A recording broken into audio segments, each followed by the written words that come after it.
What's good, everybody? It is Andre Dorsey here with DM Gaming. Time to kick off the DmGaming Show, y'all. Got it back up on YouTube today. So if you want to head over to the YouTube channel, hop in the live chat, and let's get this thing started, ladies and gentlemen. Just finished pulling up everything, so we good to go. So sit back, relax, and enjoy the show.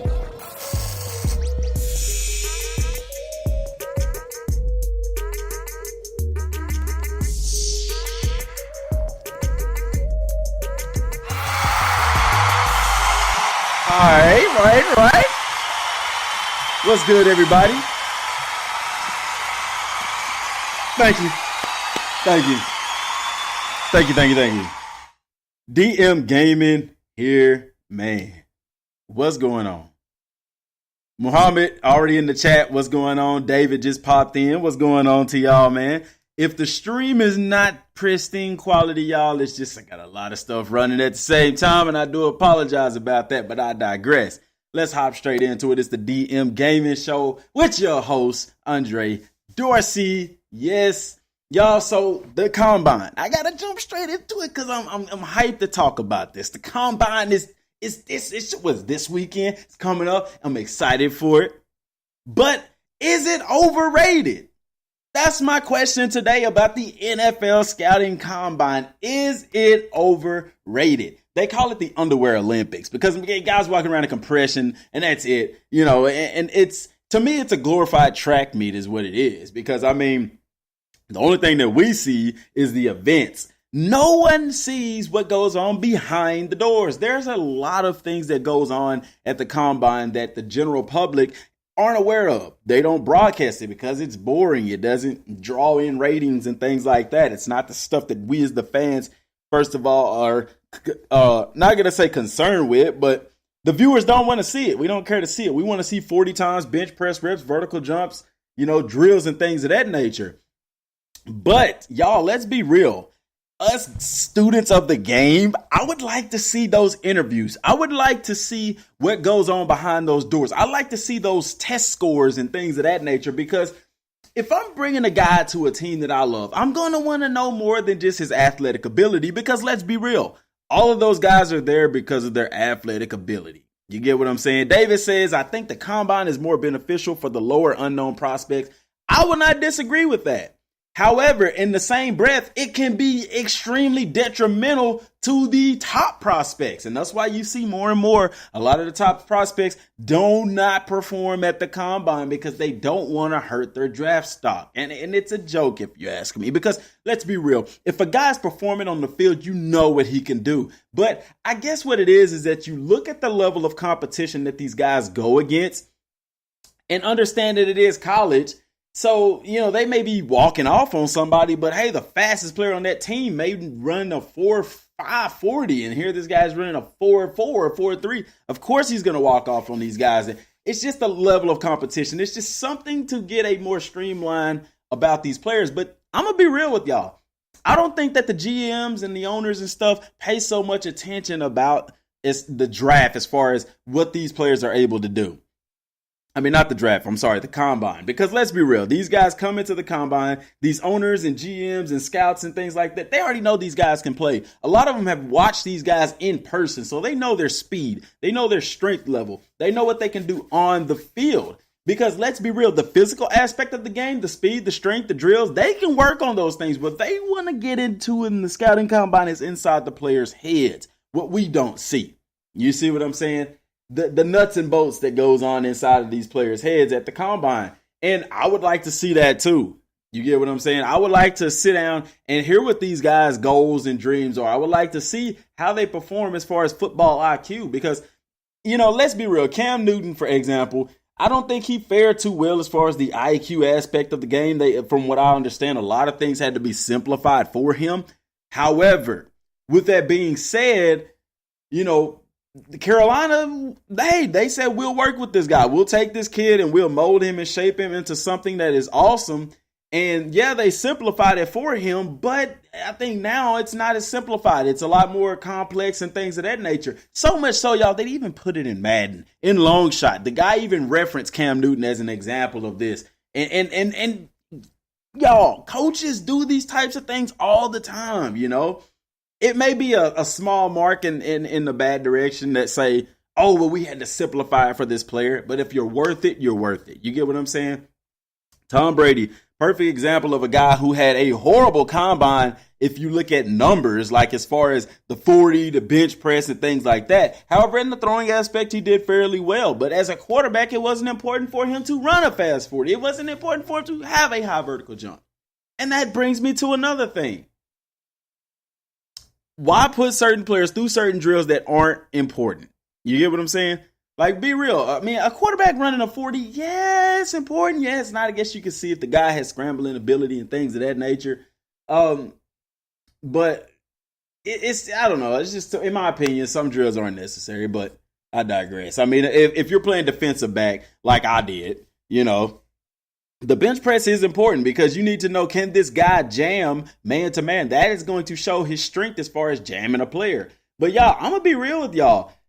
I was in college and I bench pressed more than this one guy, but he could jam a freight train. You get what I'm saying? I mean, this guy, everybody's played with somebody who was not strong in the weight room, didn't have the fastest 40, but when he got on the field, this guy had the strength of gods. And it seemed that whenever he got into open field, nobody could ever catch him. And it's just amazing to me how people are like that. I guess, on the flip side of that, you have people like me who had good numbers, 40 time, good strength and stuff like that. But I couldn't translate that to the field. And y'all, let me be real with you. I don't know about other players, but I'm going to tell you what was my barrier. My barrier was my confidence. Yes.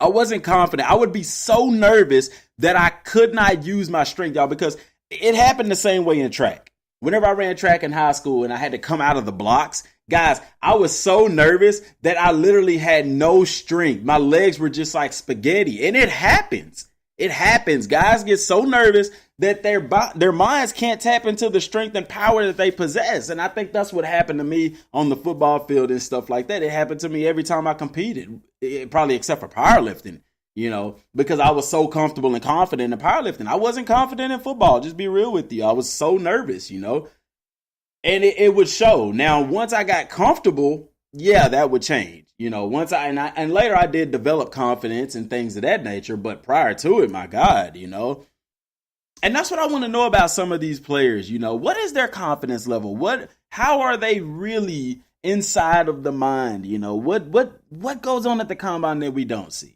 Because they do measurements and everything. I mean, it's down to an art. They have it down to a science that if this guy weighs X amount of pounds, he moves this fast, that equates to X amount of power or potential power. Because let's be real, when you're on the field and nerves kick in, or your mind has to concern itself with learning a play or running a certain play, then that takes away from that potential power percentage, And I don't know how these NFL teams calculate the power of a player. I imagine each one has different ways of doing it, but power is the thing that you need, because we used to even do it when I was in middle school and high school. They would take our marks, they would take down our maxes as far as in the weight room, and they would also take our 40 times vertical jump. They would take all of those numbers and they would compile them into a sum, and that was your level, I guess, in a sense. And that was this guy that I always competed with, man. I mean, I wanted to be number one. I wasn't even number one on the list. I think I was in the top 5, but I definitely wasn't number one. Now, mind you, I wasn't the strongest, and I like this because you don't have to be the strongest or the fastest to get into the top ranking. It goes off of your height, your weight, what you're lifting, what you're running. And for me, for my size, my strength was above average. I was above average. I won second place at the Texas High School State Powerlifting meet back in 2006.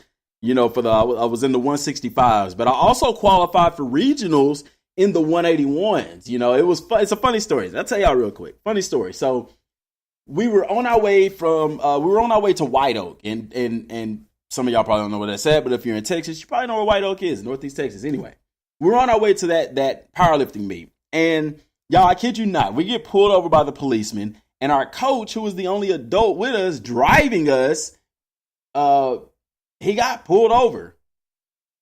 No, there had to have been another adult with us. Okay, anyway, we get pulled over, right?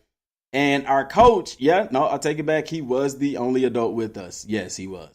Okay, so listen, our coach gets pulled over. We get pulled over by the police. And I don't know if we were speeding or what the case may be, but it turns out they had to arrest our coach. Yes, I'm going to tell y'all why later. But anyway, we had to arrest our coach.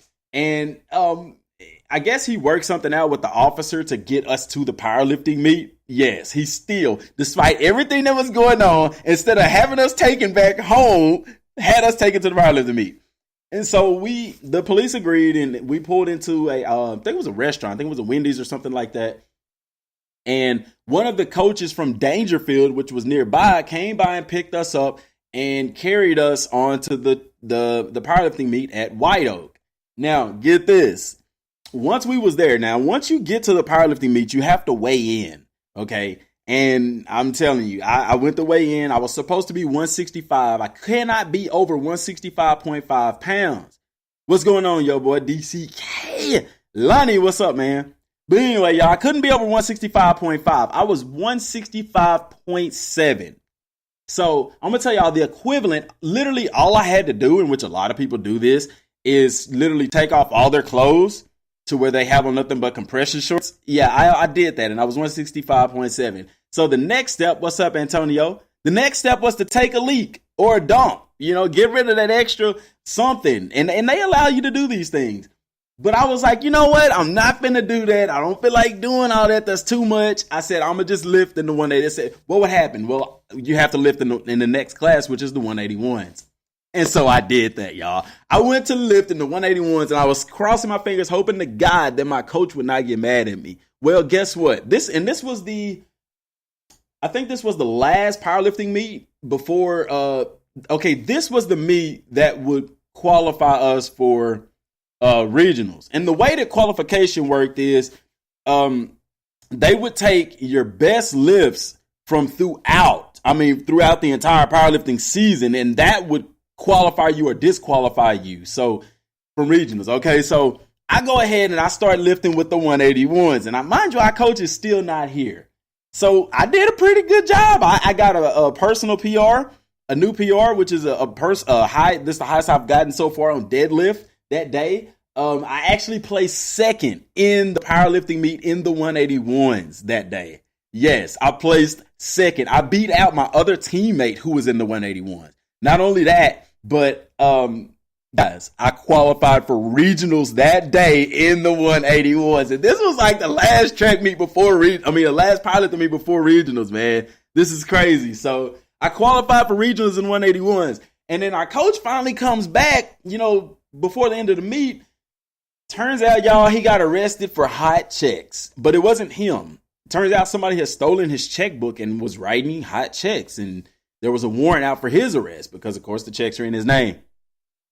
So that was crazy. But I was scared, and I told him what happened. I was like, Coach, don't be mad at me, blase, blase. I lifted with the 181s today. And he was like, so how'd it turn out? I said, well, I got second place, and I qualified for regionals. And he was ecstatic. I mean, this guy was awesome, y'all. This guy was really awesome, this coach that we had. But he was ecstatic. I was ecstatic. I qualified for the 181s. And end up going to regionals. So I had a decision to make. I could go to regionals and lift with the 181s, or I could go to regionals and lift in the 165s because I qualified for both. And so we sat down and we talked about it, and the best route for me was to go with the 165s. Now, y'all, the story gets better. I had another classmate, or he was a grade below me. I had a teammate who was in the 165s as well, but he always finished ahead of me because of his bench press. His bench press was better than mine, and it always got me. And I was terrified of squats. I was scared of bottoming out. But anyway, so we got to regionals, or we was getting to regionals. Appreciate that, Lonnie. I like that new logo too, man. We were. It was the day before regionals, y'all. And my teammate. Now, let me tell you, the guy who beat me. Well, okay, let me get to that. Regionals, okay. My teammate, who was stronger than me, who had we both went, would have been fighting for first and second, or me fighting for potentially third. Yeah, it was tough. I was trying to go state. Only the top two people in regionals went to state. So turns out the guy had blue balls, y'all, or that's what he told our coach anyway. He called the day before the regional meet, told the coach he wasn't going because he had blue balls. My coach was pissed. Excuse my language. He was. I don't know if he really did or not. He said that he did it so that I could go and win. But man, this guy, he had all the talent in the world and I don't know what was going on with him. But he said that's why he didn't go, but that's so dumb anyway. So it turns out, y'all, we get to the regional meet, and I'm there, and there's this guy from another school, Mount Vernon. And he walks up to us because he knows we're New Boston. He asks us, he said, hey, where's such and such? Where's the guy at? I was like, he didn't come. This dude literally in our face was like, yes, I got first.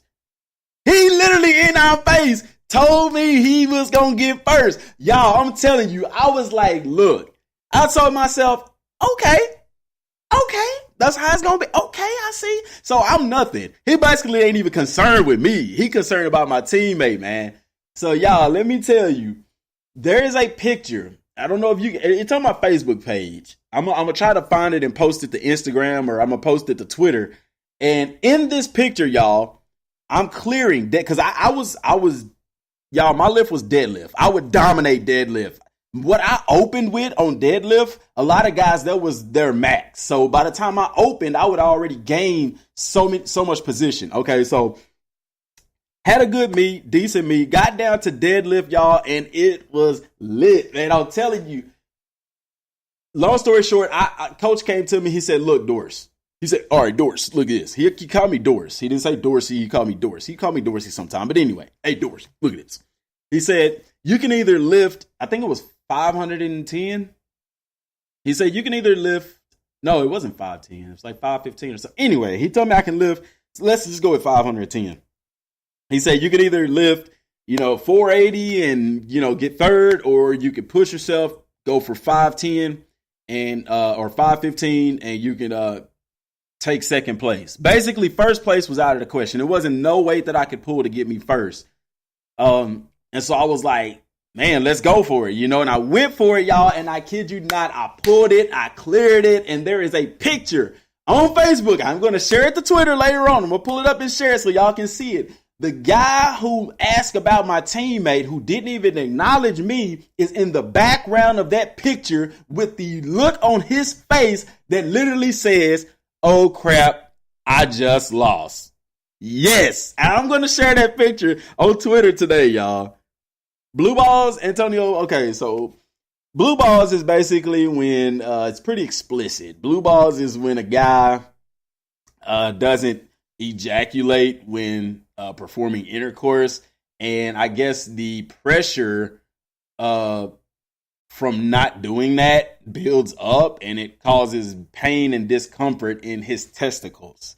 if I'm explaining that right. Pretty explicit stuff. I'm trying to explain it with the PG-13 rating there, buddy. But yeah, that's what blue balls is. It's if a guy doesn't ejaculate, if he's aroused to the point of ejaculation and he doesn't ejaculate, it's basically pressure, because if he ends up ejaculating, then that pressure relieves over a short period of time, and But anyway, back to the story. So in this picture, y'all, this guy's in the background, and he's sitting there and he's looking up with this face like, I just lost. So he did.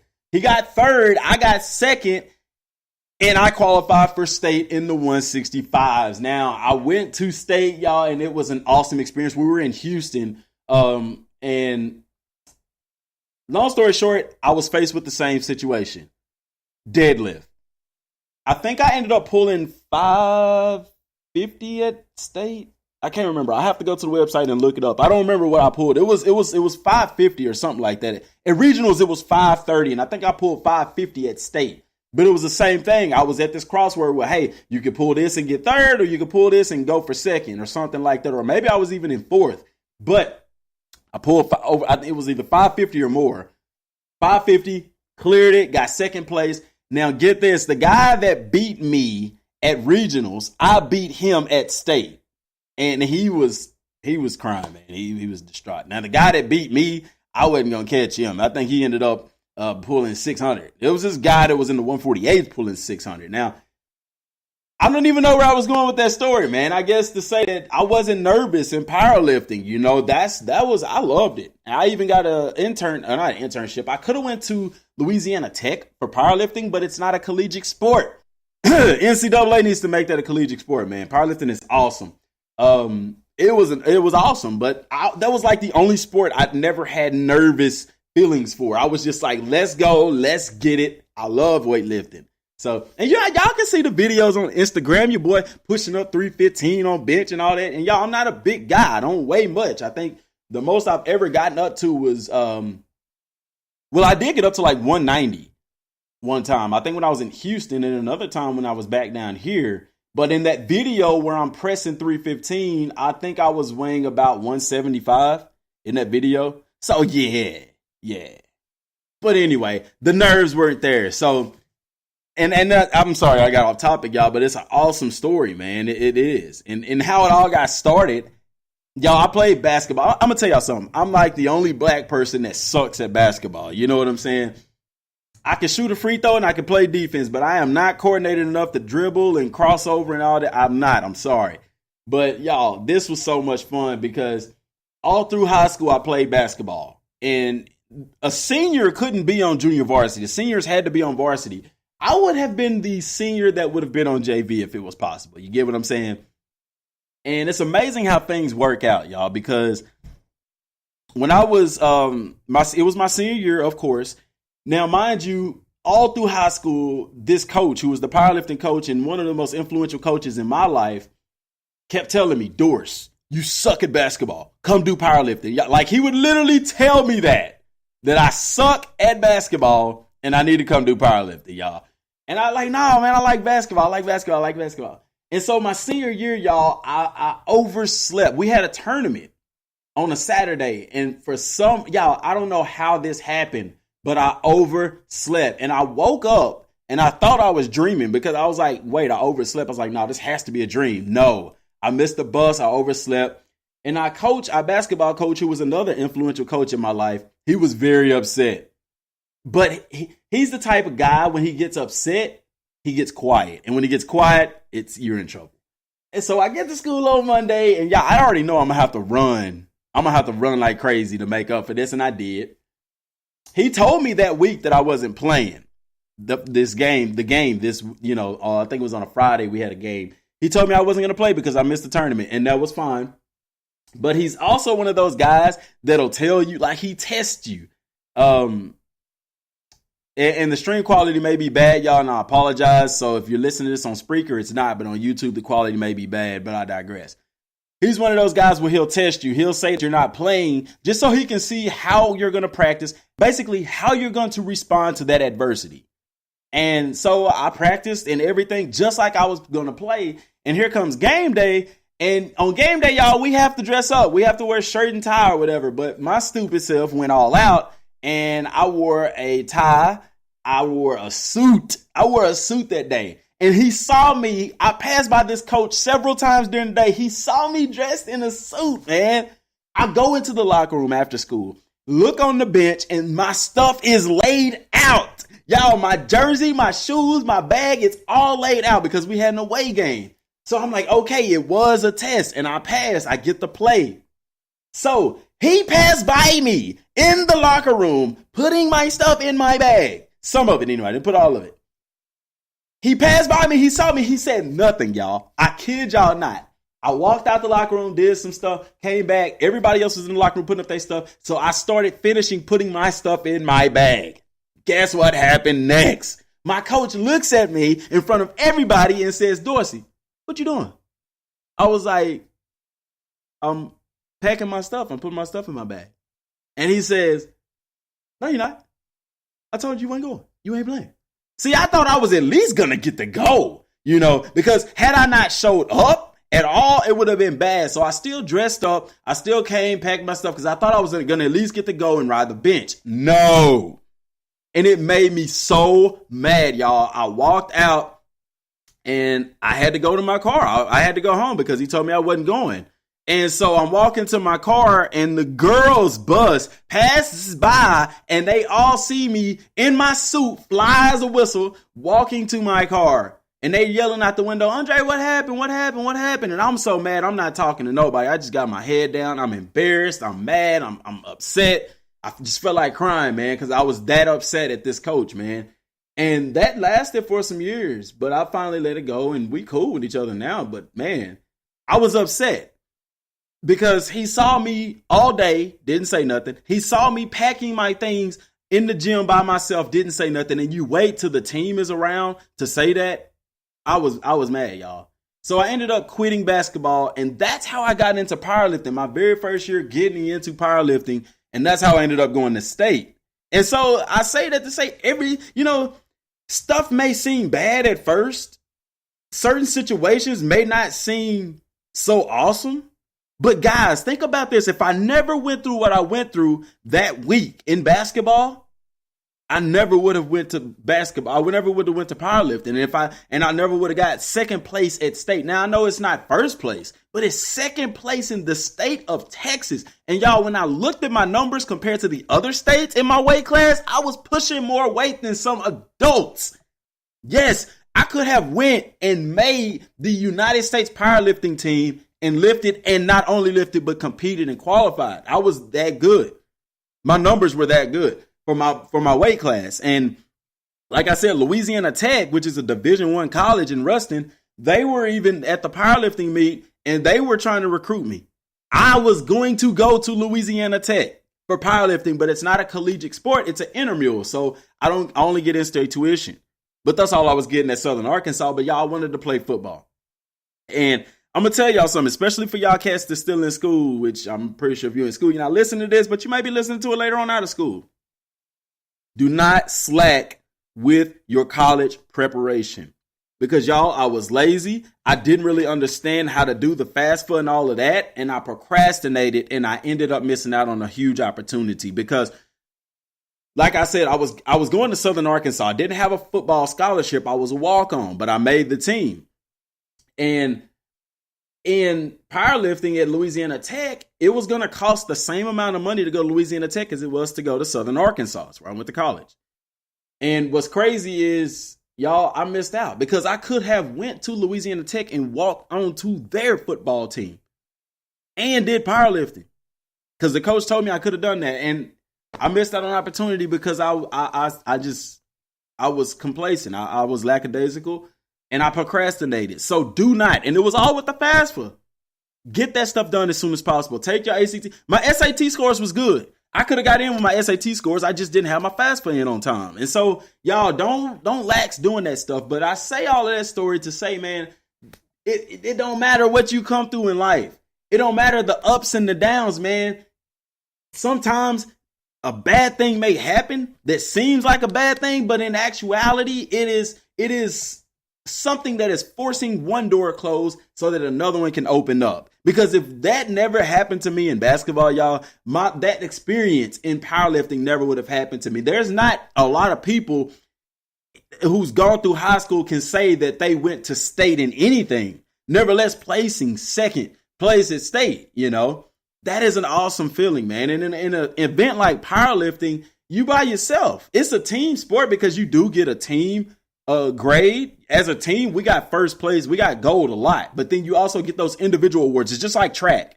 Track, at the track meets, each individual player gets a certain a medal, but the team as a whole also gets a place as well. And it was the same way in powerlifting. So, yeah, it wasn't a good feeling at all, but it turned into something awesome. Something very awesome, y'all. And I had to look for a second, y'all, because it wasn't Spreaker wasn't showing up. And I hope this isn't lagging. I think it is lagging. If it is, y'all, apologize for the quality. We will work that out. But y'all, and so I understand, playing sports, you get nervous and you can't tap into that full strength, that full ability that you could normally tap into when you have all the confidence in the world. And, that's just stuff that I want to see. Y'all literally spent like 20 minutes talking and explaining something, but I like that. Y'all know how we do here at DM Gaming, man. We live, we fresh, it's unedited, it's just straight raw to you.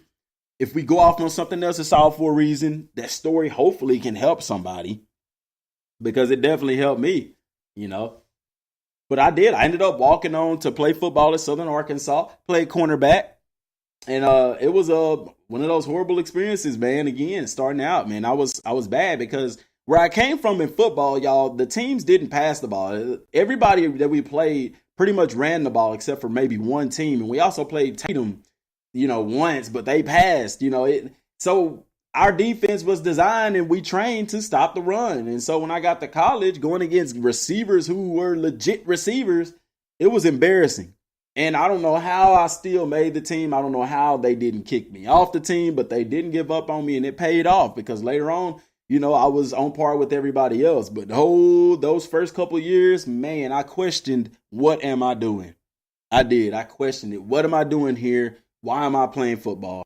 But I loved it. I just could not get enough of it. I loved it to this day still. So, it is what it is. That's just about the combine, man. So you have some guys out there that are going to this combine, like David said earlier, the small guys get a chance to get that limelight, They have a chance to get noticed. And let me tell y'all something about getting noticed, because I do YouTube, and I know some of y'all do YouTube too. YouTube is similar to the combine, and similar to life in general is with exposure and opportunity. Because look at this, man. Even though I didn't go to Louisiana Tech, I could have. I had the opportunity to, because of the position that I was in. If I never overslept, I never would have. I don't think I would be where I'm at today. I don't. Just that one instance can change your entire life. And it's all about exposure, because I do videos and you hear people talk all the time. Well, man, this video, you're not good enough to content this or content that. Your content has to be good. If your content's good, people will watch, people will subscribe. But y'all, YouTube, we all know I think YouTube has more to do, and life in general has more to do with exposure and opportunity than it does with quality and content. I think those things come second, or rather third, to exposure and opportunity. Exposure and opportunity can kind of go hand in hand, because there's YouTubers on the platform that's got so many subscribers and people come to them. They don't even really look at anybody else at that point. They're like, well, I'm sticking with this guy, and what ends up happening is you have somebody else that comes along who's just as good or probably even better, but they don't have all the subscribers. They don't have all the video views. And it's not because they're not good. It's not because their content isn't great. It's simply exposure. And the way that YouTube works is the videos that get the most exposure are the videos that get views. Yes, the more views you get, the more exposure you're going to get. You see what I'm saying? So I don't know why people, I hate when people say that. I hate when people talk like, oh, if your content is good, people will subscribe. Yeah, but they have to find you first. You see what I'm saying? And I just can't understand it, man. I can't understand it. That why people do that. And so if you're new to YouTube, y'all, or new to anything in life, you know, find the opportunity. Sometimes you have to create opportunities. That's why y'all may see me on Twitter retweeting and sharing stuff that I've shared 100 times, you know, because here's the thing. Somebody just may not have seen it, you know, and you never know when that one person will get a hold of that at the right time, and it can make amazing opportunities for you. You know, I've tweeted Rex on Twitter a lot of times, man, and he's replied to some, he's liked some, whatever. But the other day, and y'all can look on my Twitter and see this, I asked him about an interview. And he said, I said, how many retweets do I need to get an exclusive interview? And he said, none, just ask. And so I asked, but he didn't reply. He hadn't replied yet. And I don't want to keep blowing him up. So every now and then I'll ask him again, hey, Rex, what about that interview? Y'all know what that would do for us. That would give us a lot of exposure, because I'm not going to sit here and lie to you. I'm doing it. Yes, I want to interview him because I think that would be super awesome and super cool on a game that the channel is built on, to be able to interview the creative director for that game. That's an opportunity of a lifetime. Now, I also want to do it because I know it's going to help us to grow. It's going to open a lot of doors for us. People are going to say, hey, this Rex Dixon interview, you know, let's check out DM Gaming, man. That guy's got it going on over there. And they come in and they see the community that we have and things like that. I mean, it just opens up opportunities. I was doing this podcast, y'all, and I've had a radio opportunity open up for me. I mean, you never know what you're doing. You never know who's watching. So whatever you do, do it to the best of your ability and don't give up, because you never know. And this is coming from a guy who hasn't made it. I haven't made it yet. So you can trust me and listen to what I'm saying, because it's easy for somebody who's made it to say, oh, this is what you need to do. You see what I'm saying? But y'all see the numbers. Y'all see the channel growing. Y'all see the social media growing. Y'all see the presence growing. So y'all are seeing it in its process. Y'all are seeing the worm becoming the cocoon. We haven't reached the butterfly yet. Y'all are seeing the process. But can you trust somebody who you didn't get to see the process? Like I said, it's easy for somebody who's already famous to turn around and say, hey, don't give up. Or hey, keep doing this or keep doing that. Not saying that they didn't go through anything or anything like that, but you really don't know how they got to be where they at unless they tell you. But when you get to see the process at work, it's a beautiful thing. It's a very beautiful thing. So like I said, with these guys that are even, you know, in the combine this weekend, and you younger guys who may be in college or in high school playing football and want to make it there one day, don't give up. Because also, the combine is not the only way to get onto an NFL roster. Some guys have made the NFL roster from open tryouts. Some guys have had to go alternate routes through the Canadian League and then to the NFL. And some guys don't even get invited to the combine. They just have a pro day, and the scouts find a diamond in the rough. Let me tell y'all something. This is going to be the last thing that we talk about because I'm running out of time. There's a growing trend in the nation right now that colleges they've gone from looking at high school recruits to middle school. Guys, they are even looking at Little League and Pee Wee kids. There's a kid, it's on YouTube, videos on YouTube. I'll share it one day. That this kid is like, I think he's 7 or 8 years old, and he's already basically had a verbal offer from a Division I college. It's a business. And they're going for these younger kids. That's why I told my son, we need to train. You got to train, man. Because these colleges, they already looking at you before you get to middle school. They looking at these kids. So if you're like, I'm going to wait to high school to turn it on, don't do that to yourself. You turn it on now. If you're not in the 7th grade and you listening to this video or this podcast, turn it on now. If you're a parent of a child and your child loves football, do not let them miss out on opportunity. Because y'all, I used to be like that with my son. I told my wife, well, if he want to work out, he'll come and ask me. But y'all, when I was a kid, Because that's how I was when I was a kid. I wanted to do it. I just wasn't allowed to because I was so small. My mom wouldn't let me live with my cousins now because they was bigger than me. But I'm going to tell y'all something. Everybody's not like that. And I don't want my son to miss out on the opportunity because he already knows. I've told him, y'all, he's going to have to work out. I told him you can't sit around the house and expect to be good. He knows what he needs to do. He's just not doing it. So dad's going to have to intervene and push him to do it because one day he's going to look back and say thank you. I would hope anyway. I would hope one day. And Lonnie, I see what you're saying, that you can't wait for your YouTube career, man. And here's the thing. Here's a special thing, man. You could do one video, Lonnie, and it could blow up bigger than anything I've ever done, and you can even surpass me. The guy that got you started in YouTube, in a sense, you've watched plenty of other people, but you've been subscribed to the channel for a while, and you started after me. You could grow faster than I could. And see, it's all about opportunity. It's all about chance. It's all about exposure. And taking advantage of a situation. Because here's the thing. And I'll leave y'all with this. Every YouTuber who's big time right now started with just one subscriber. Every guy that you're going to watch play football on Sunday, guess what? They started with one snap. They started with one step. They put their pants on the same way you do. It all started with one snap. Basketball started with one dribble, one shot. Everybody starts. Now, the way that you get to the court, the way that you get to the field, the way that you get to the YouTube or whatever, the stage if you want to act, the recording studio if you want to sing, everybody gets to those points. Now, how you get there may be different, but at some point in time, everybody takes that one step, that exact same step, onto the performance stage.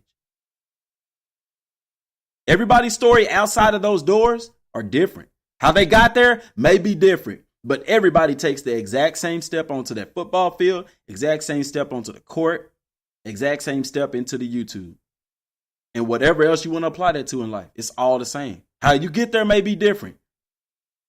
But that step that you take through that door, it's all the same. But the difference comes in how bad you want it, how hard you're willing to work. But most of all, that's what they tell you is the most important. That's not the most important. The most important is how you're able to handle the situations that are going to come to you during your journey. It's the mindset. Because remember what I told you, what happened to me in basketball? If I'd had a different mindset, if I hadn't quit, because I quit basketball. After that, I said, you know what? I'm going to go try powerlifting. I'm going to give this coach a chance. If I had a different mindset, situation could have been a lot different. I would have been stuck in basketball riding the bench. And I thought about that. That made me think a lot. I didn't stay mad. I sat down and I thought about it. Is this the route that I want to go? I knew I wanted to go play college football, so I was like, well, I'll just get ready for track and lift weights and get strong for football. But I ended up doing powerlifting. Went to state. Awesome opportunity. Y'all, that's all I got for right now. It has been an awesome podcast. I appreciate everybody for stopping in and tuning in. Luis, what's going on, man? It all starts with one. It only takes one step, y'all. Remember that. It only takes one step. It's going to be hard. It's going to be times where your videos may not get views or you may not have a good practice or a good game, but do not give up, man.